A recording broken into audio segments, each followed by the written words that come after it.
गौतम बुद्ध यांची प्रेरणा देणाऱ्या 3 कथा. 1. मन अस्थिर राहण्याचे कारण. एकदा एक व्यक्ती गौतम बुद्धांजवळ जाऊन विचारतो, जीवनाचे सत्य मला पूर्णपणे अवगत आहे, तरी पण माझे मन कोणत्याच कामात लागत नाही. ह्या अस्थिरतेचे कारण काय आहे? गौतम बुद्ध त्या व्यक्तीला रात्रीपर्यंत वाट पाहायला सांगतात. रात्र होताच जवळच्या एका तलावाजवळ बुद्ध त्या व्यक्तीला घेऊन जातात. तलावाच्या पाण्यात चंद्राचे प्रतिबिंब दाखवून बुद्ध सांगतात, एक चंद्र आकाशात आणि दुसरा चंद्र ह्या तलावात दिसतोय. तुझ्याजवळ असलेले ज्ञान ह्या तलावातल्या चंद्रासारखे आहे, जे तू फक्त मनात साठवून ठेवले आहे. हे ज्ञान एकाग्रता आणि संयमाने व्यवहारात आणण्याचा प्रयत्न कर. तलावातला चंद्र हा फक्त एक भ्रम आहे. त्या तलावात एक दगड मारला तर चंद्राचे प्रतिबिंब अस्थिर होऊन जाते, अगदी तुझ्या मनासारखे. जेव्हा तुझे ज्ञान तू व्यवहारात आणशील, जीवन सार्थक करण्याचा प्रयत्न करशील, तेव्हाच आकाशातल्या चंद्रासारखं मन स्थिर होईल. 2. समस्येवर नाही तर उपायावर लक्ष द्या. एक शेतकरी असतो, त्याची आर्थिक परिस्थिती खूप चांगली नसते. घरचा खर्च खूप मुश्किलीने निघत असतो. प्रत्येक दिवशी त्या शेतकऱ्याला कोणत्या ना कोणत्या समस्यांना तोंड द्यावे लागत असते. शेतकरी विचार करत असतो की माझ्या आयुष्यातल्या समस्या संपतच नाहीयेत.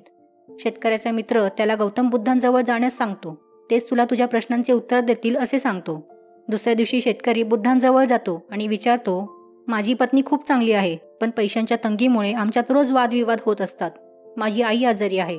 मुलांच्या शिक्षणाचा पण खर्च खूप मुश्किलीने काढतो.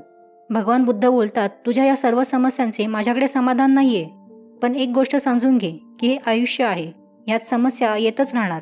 तू हा विचार करणं सोडून दे की आता तुझ्या आयुष्यात समस्या येणार नाहीत.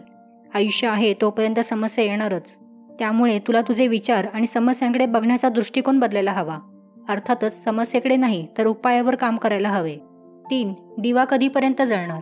भगवान बुद्धांजवळ अनेक लोक आपल्या समस्या घेऊन येत आणि त्यावर उपाय घेऊन संतुष्ट मनाने परत आपल्या घरी जात असत. एकदा एक धनवान व्यापारी बुद्धांजवळ येतो आणि विचारतो, धन असेल तर सगळी कामं होतात, पण धर्माशिवाय कोणतंच काम अडून राहत नाही. तरी पण धर्म पाळण्याला इतके महत्त्व का दिले जाते? उत्तराची वाट बघता बघता रात्र होते. व्यापारी तिथेच एका झोपडीत थांबतो. झोपडीत एक दिवा लावलेला असतो. रात्री उशिरापर्यंत चालू राहिलेल्या दिव्यामुळे व्यापाऱ्याला झोप लागत नसते. व्यापारी विचारतो, हा दिवा कधीपर्यंत चालू राहणार? बुद्ध सांगतात, जोपर्यंत अंधार आहे तोपर्यंत दिवा चालू राहणार.